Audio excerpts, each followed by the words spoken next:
Bueno, buenas tardes, mi nombre es Gabriela Carasay. Como siempre les digo, este es un video académico que no tiene más fines que ayudar a otros que estén pasando por las mismas instancias que yo. En este momento vamos a trabajar sobre el concepto de adolescencia que está abordado por François Dolto, esta mujer que habla de los puntos de referencia y los puntos de ruptura que vamos a encontrar con respecto al término adolescencia. Dolto nos va a hablar de que en realidad la adolescencia era contada por los escritores como una crisis subjetiva. Esto pasaba antes de 1939.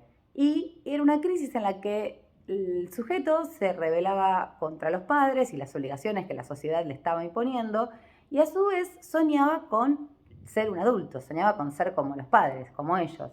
Después del 1950, va a decir Dolto, la adolescencia ya no es considerada como una crisis, sino, y esto es muy importante, como un estado. En cierto modo, institucionalizada como una experiencia filosófica y un paso obligado de la conciencia. Dolto también nos invita a pensar que uno podría preguntarle a cualquier persona cuál es la diferencia entre un niño y un adulto, y esa definición la podría dar cualquiera, pero que cuando nos embarcamos en la idea de tratar de transmitir qué es un adolescente, se hace difícil hablar si no hablamos en términos de procesos, es decir, los procesos que un joven realiza en el traspaso de la infancia a este momento, esta etapa tan especial de la adolescencia. Entonces pensamos junto a la autora qué es la adolescencia, y la adolescencia es una fase de mutación, de transformación y meramente de cambio. Interesada por lo que tenía que ver con la primera infancia y los primeros momentos del infante con sus padres para subjetivarse, para dar origen a todo lo que van a ser las primeras inscripciones y demás. También nos va a hablar en este momento de que es tan importante la adolescencia como los primeros 15 días de vida. Va a ser un progreso entonces no lineal. Este estado de adolescencia se prolonga según las proyecciones que los jóvenes revelen.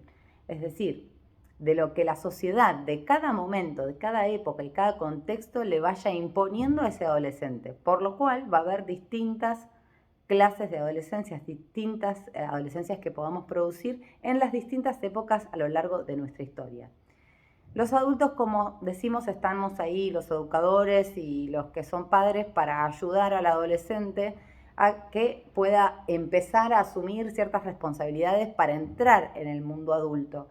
Y realmente lo que se trata, en algún caso, es de no retrasar esta, digamos, que se aletargue la adolescencia tanto que no se pueda llegar a una estadia superior de toma de responsabilidades, y para que realmente la sociedad no lo vea como ese beneficiario que está haciendo una vida fácil, entre comillas, de la fragilidad que acontece, sobre todo en esta etapa tan especial, sensible, porque uno en la adolescencia, y si lo recordamos, es tan sensible a las miradas como cuando es bebé, a cómo es mirado, a las palabras que se nos dicen. Bueno, Dolto hace gran hincapié en cómo es de importante la adolescencia como las primeras etapas en la que la fragilidad del bebé precisa de ese otro, de la mirada de un otro y de las palabras del otro para poder identificarse, para poder salir al mundo. Este proceso sensible de la adolescencia deja marcas e implica también un gran impacto en lo que es en cualquier juventud el desarrollo. Es decir, nosotros vamos a vernos impuestos a crecer, por alguna manera de decirlo, como dijimos en videos anteriores, por esta pubertad que nos empieza a pasar por el cuerpo y es imposible evadirla. Es algo universal, es algo que a todos nos acontece y es un periodo realmente comparable, como dijimos, con las primeras instancias de la vida donde fuimos tan frágiles y necesitamos tanto de un otro para poder desarrollarnos. Vamos a hablar del término inopia, que viene a colación de lo que es la debilidad en la adolescencia. Y acá tenemos realmente una muy linda imagen para recordar, que es la de la langosta, en la que se hace la comparativa de que cuando la langosta tiene que salir al mundo por un nuevo caparazón, lo que hace es resguardarse mientras no tiene el caparazón anterior de los golpes del mar y del océano y todo lo que acontece, mientras espera, digamos, que mude el caparazón nuevo a su cuerpo.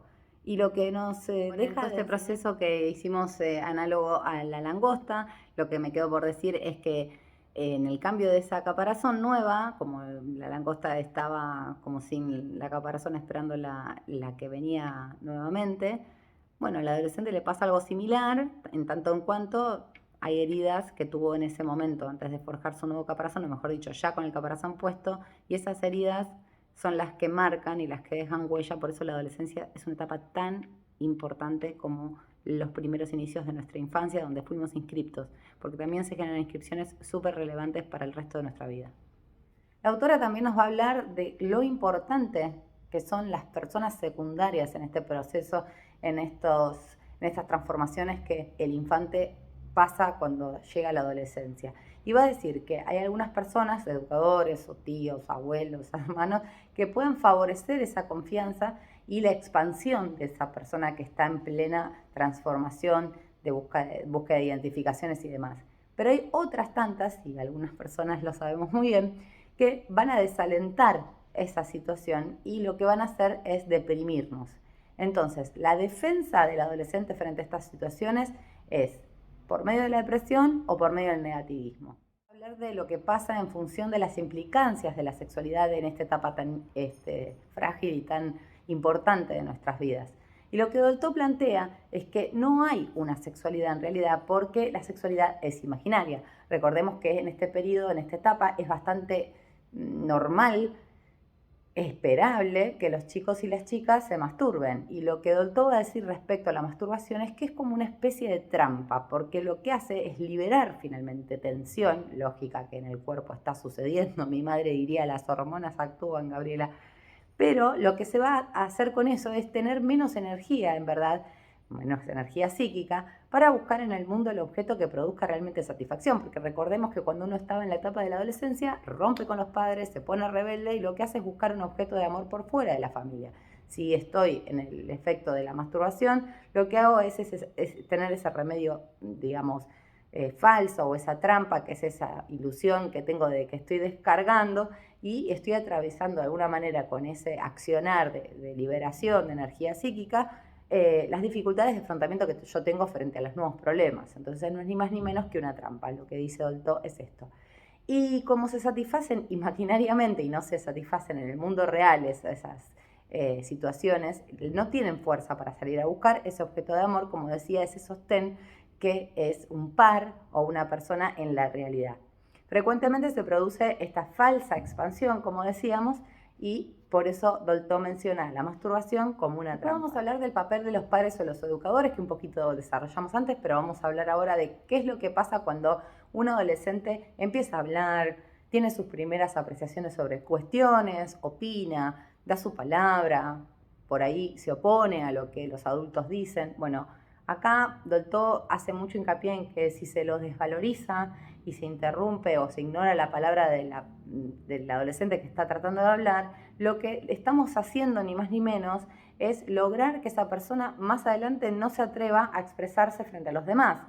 Entonces, cuando estamos frente a un adolescente, lo que tenemos que hacer es mostrar interés por lo que opina, bueno, frente a cualquier persona, diría yo, hoy es terrible momento que estamos viviendo, pero más allá de eso, mostrar interés en esta especial etapa que están viviendo los chicos y entender que la figura de los educadores es crucial, porque ellos necesitan en esta etapa de fragilidad salir fortalecidos. La idea es animarlos a expresar sus sentimientos, sus emociones, sus pensamientos, darles espacio para esas inquietudes que quizás no pueden conversar en casa o con otras figuras, y mostrarse receptivo frente a las opiniones, porque si yo le digo, y estoy mirando el celular y muy receptivo, no voy a hacer.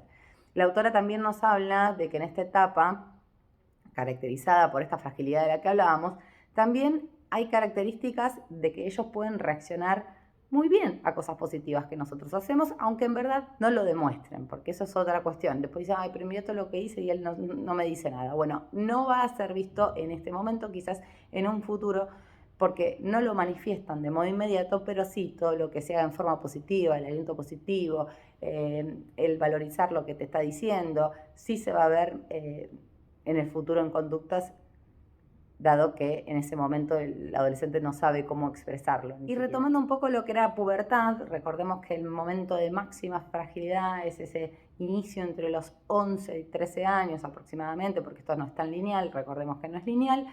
Es una etapa de preparación para la primera experiencia amorosa. Y esto es interesante porque creo que todos lo vivimos. En realidad lo experimentamos, por un lado, como un riesgo, porque es así, y por el otro lado, si bien es deseado, es temido. Entonces es como, yo quiero, pero al mismo tiempo no sé si puedo y no sé qué me va a pasar y no sé si está bien, y más en los tiempos que corren con toda esta esta nueva visión que hay sobre el cuerpo y demás. Entonces es como un momento bastante dicotómico frente a lo que es la experiencia amorosa en sí. Y en esta manifestación de la transformación adolescente, de ese pasaje que hace el niño a la adolescencia, hay una ruptura con ese estado de la infancia. Ustedes piensen lo que es volver a empezar de alguna manera, ¿no? Porque como dijimos, cuando éramos niños teníamos el amor de padre y madre, y cuando estamos en esta segunda instancia tenemos que salir a buscar otros amores. Ya no tenemos esa identificación de que papá y mamá son héroes, como decía la historia familiar del neurótico. Ya nos damos cuenta que tenemos otras opiniones, que no estamos de acuerdo. Bueno, para poder hacer ese corte, esa ruptura con la infancia, hay que duelar ciertas cuestiones. Más adelante vamos a hacer un video sobre duelo en la adolescencia, pero vamos a seguir hablando de esto. Y esto implica disociar, como explicábamos antes, la vida imaginaria de la vida real. Porque esto es sustancial. Cuando uno está entrando en la adolescencia, primeramente que esto acompaña también la masturbación y demás, aparece como esa vida imaginaria, bueno, las revistas en mi época, ya quedó medio como obsoleto lo que dije, pero bueno, todo lo que tenga que ver con el impacto de ídolos nuevos, música nueva, cosas en las que yo me estoy identificando, y ahí estamos como más en una vida imaginaria y todavía estamos en la pubertad.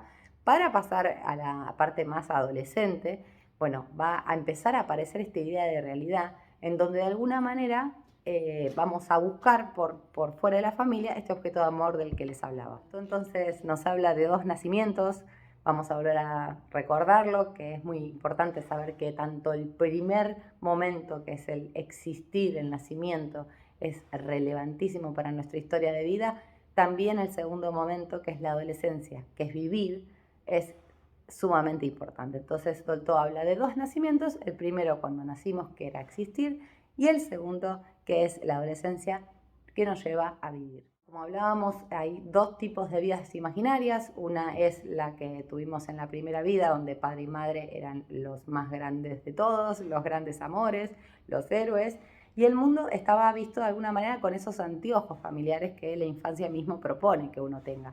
Y después la segunda vida, que estamos hablando ya de estos ídolos extrafamiliares, donde tenemos estos ídolos en masas, vamos todos juntos a un lugar, amamos a tal figura musical y demás.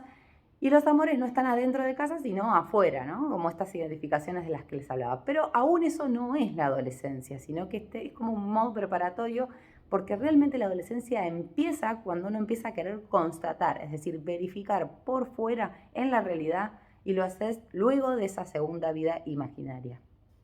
Bueno, esto es algo que nos mencionaron que por ahí no era tan relevante, pero nos lo dijeron y me pareció anecdótico, me parece que está bueno contarlo, que representa el final de la adolescencia. Bueno, hay distintas acepciones de acuerdo a dónde nos paremos. Si lo pensamos desde la neurología, el desarrollo nervioso, porque hasta los 20 años el tejido cerebral tiene oportunidad de crecer. A partir de ahí ya, chicos, les voy contando, no está la posibilidad de que el tejido cerebral se constituya, así que ya es tarde. Pero bueno, no sé quién lo está mirando, capaz que es un joven que puede seguir creciendo su tejido cerebral. Según la justicia o la sociedad, bueno, la mayoría de edad, ¿no? Que es el fin de la adolescencia, es la mayoría penal. Occidente no habilita al joven a abandonar el hogar sin caer en la marginalidad. Y desde el punto de vista de los educadores, el fin de la escolaridad obligatoria, ni más ni menos que 5º año más o menos ahí, entre terminar y demás. Ahí estaría terminando, entre comillas, la adolescencia, digamos que se extiende un poquito más hasta los 20 y aún hoy mucho más por todos los factores psicosociales que mencionamos anteriormente, pero bueno, era un dato. Respecto a la época del paso de la edad adulta en términos económicos, podemos hablar de independencia económica, que es respecto a los padres, digamos, dejar de tener la solvencia que los padres nos daban y dejar de recibir dinero, y recibir dinero, por ejemplo, tal vez de una persona ajena a la familia, que, bueno, ahí caemos medio en el riesgo de esto de perder la libertad, ¿no? Digamos, es imprescindible la libertad para poder hablar en términos de adultez. Y que debe darse una elección por parte del joven de recibir ese dinero, digamos, porque si no estaríamos actuando por encima del joven. Y vamos a terminar con una frase que me parece brillante de Dolto, que dice que la adolescencia se termina cuando la angustia de los padres no inhibe al sujeto. Me pareció súper interesante porque es verdad que cuando uno es más chico, por ahí mamá, papá nos decían, no, me pone triste que no hagas esto, ¿por qué no haces la tarea? Y uno iba y la hacía. Pero cuando realmente termina la adolescencia es cuando ya te importa muy poco, horrible lo que dije, pero cuando la angustia de tus padres ya no te inhibe. pero no salgas, que te va a pasar algo, que... Y vos decís, no, salgo igual, lo veo igual, o voy a la fiesta igual, o bueno, ya la angustia de los padres no te va a inhibir y entonces entraste en la adolescencia propiamente dicha. Acá todo lo que tuvo que ver con el concepto de adolescencia desde el punto de vista de François Dolto, los puntos de referencia y también los puntos de ruptura. Síganme para más.